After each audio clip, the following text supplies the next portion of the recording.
আসসালামু আলাইকুম বন্ধুরা, কেমন আছেন সবাই?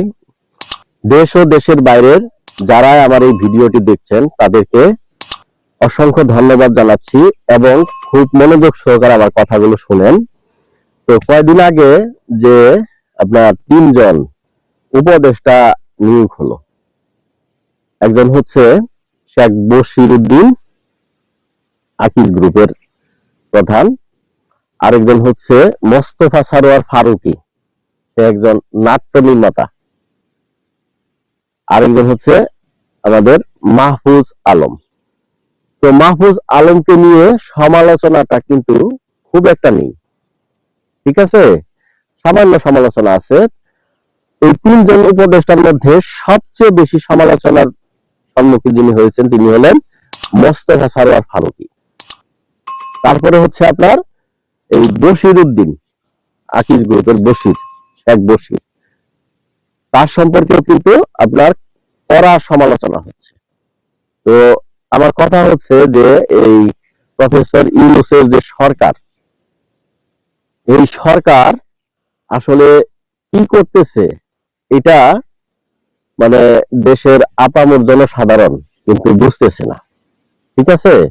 মানে এটা বোঝা যাচ্ছে না অ্যাকচুয়ালি, মানে ভিতর থেকে, মানে ইন্টেলেকচুয়াল পারসন তো তিনি, জিনিসটা কিন্তু সেভাবে কিন্তু মানুষ বুঝতে পারতেছে না আসলে তার আসলে ভিশনটা কি, মিশন কি, গোল কি, এগুলি সে মানে মানুষ কিন্তু ধরতে পারতেছে না। বা এমন হতে পারে যে এই উপদেষ্টাগুলি যে সিলেক্ট হচ্ছে এবং মিডিয়াতে আপনার এই কথাগুলি প্রচলিত আছে যে এই সিলেকশন গুলি করতেছে সেনাবাহিনী, মানে সেনাবাহিনী থেকে সিলেকশন করে দেওয়া হচ্ছে আর তারই ভিত্তিতে এই উপদেষ্টাগুলি নিয়োগ করা হচ্ছে। এখন কথা হচ্ছে যে এই মোস্তফা সারোয়ার ফারুকী, যে কিছুদিন আগে যে একটা মুভি হলো মুজিব, সেটার মধ্যে মোস্তফা সারোয়ার ফারুকীর যে ওয়াইফ তিশা এবং নায়ক ছিলেন আরিফিন শুভ। আরিফিন শুভ এটাতে এই ছবিতে অভিনয় করার কারণে সে কিন্তু জনরোষে পড়েছিল এবং তার বাড়ি ঘর সব তছনছ করে দিছে মানুষজন, ঠিক আছে। আর দেখেন তিশার ব্যাপারটা, সে এই ছবিতে অভিনয় করার পরে সে পুরস্কৃত হলো, দেখছেন কত ভাগ্য তাদের, পুরস্কৃত হলো। আর এই মোস্তফা সারোয়ার ফারুকী, বশির উদ্দিন, এই দুইজন কিন্তু অ্যাকচুয়ালি প্রথম আলো এবং ডেইলি স্টার এদের প্রোডাক্ট, এবং বাংলাদেশে প্রথম আলো, ডেইলি স্টার, এই দুইটা পত্রিকা কিন্তু আপনার ভারতকে প্রমোট করে, তারপর সমকামিতাকে প্রমোট করে। এই ধরনের মানে অপকর্মে তারা কিন্তু লিপ্ত। আপনারা তাদের বিভিন্ন ধরনের নিউজ ঘাটাঘাটি করে দেখেন। যাই হোক, এখন আসি মানে বশির উদ্দিন সম্পর্কে দুটো কথা বলি। এই ডেইলি স্টার কিছুদিন আগে কিন্তু একটা সংবাদ প্রচার করছিল যে মানে তারা একটা পুরস্কারের আয়োজন করছিল যে মানে বেস্ট বিজনেসম্যান ইন দা ইয়ার, এটার মধ্যে কিন্তু এই শেখ বশির উদ্দিনকে কিন্তু মানে সেরা বিজনেসম্যানের এটা দেওয়া হয়েছে, প্রাইজটা দেওয়া হয়েছে। তাহলে বুঝেন যে বশির উদ্দিন কাদের প্রোডাক্ট, ঠিক আছে।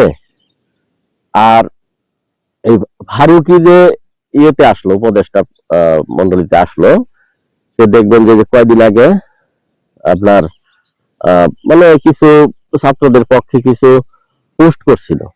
পোস্ট অনেকেই করে, ঠিক আছে, অনেক ভালো ভালো পোস্ট করে, কিন্তু এই মোস্তফা সারোয়ার ফারুকীর বলা হইতেছে যে সে বিপ্লবী ছাত্র জনতার পক্ষের লোক। তো বিপ্লবী ছাত্র জনতার পক্ষের লোক আমরা তো দেখলাম মানে এই কিছু কিছু নাট্য অভিনেতা অভিনেত্রীদেরকে, যেমন এর মধ্যে মামুনুর রশিদ, তারপরে আপনার মোশাররফ করিম, মানে এদের একটা যে গ্রুপ, তারা কিন্তু এই যে ছাত্র আন্দোলনের পক্ষে তারা কিন্তু রাস্তায় নেমেছিল। এই জায়গায় কিন্তু মোস্তফা সারোয়ার ফারুকীকে কিন্তু দেখা যায় নাই, ঠিক আছে। তো এটাই। তারপরে মোস্তফা সরোয়ার ফারুকী সে কিন্তু আপনার যে পলক আছে, এই যে আপনার তথ্য প্রতিমন্ত্রী জুনায়েদ আহমেদ পলক, তার সঙ্গে কিন্তু বিভিন্ন প্রোগ্রাম করছে সে, তার সঙ্গে ছবি আছে। তো এইভাবে কিন্তু আপনার মানে কি করতেছে আসলে এই সরকার কি করতেছে অ্যাকচুয়ালি, এটা কিন্তু জনগণ বুঝতেছে না। ঠিক আছে, তো যাই হোক, সবকিছু ভালো হোক, ভালোর দিকে যাক, এটাই চাই, এই প্রত্যাশাই সবার। তো এই দুটো কথা বললাম। আর মাহফুজ আলম সম্পর্কে বলি যে সে প্রধান উপদেষ্টা সহকারী ছিলেন, তার সেই পদটা কি ভালো লাগলো না? আর কি এই পূর্ণ উপদেষ্টার পদই লাগলো, মানে সহকারী সহকারী কথাটা কেউ কারোর ডেজিগনেশনের পাশে রাখতে চায় না, এই বিষয়টা এরকম মনে হয়। তারপর দেখা যাক, সবকিছু ভালো হোক এবং ডক্টর ইউনূস, প্রফেসর ইউনূস সে কিন্তু মানে তার কর্মকাণ্ড নিয়ে কিন্তু কোনো সমালোচনা এখনো নেই, কিন্তু দেখা গেল যে এই যে উপদেষ্টা নিয়োগগুলি, তো এই নিয়োগগুলি কিন্তু আপনার যে দেশের যে ইসলামিক জনগোষ্ঠী আছে বাংলাদেশে 85% উপরে কিন্তু মুসলিম অধ্যুষিত একটা দেশ।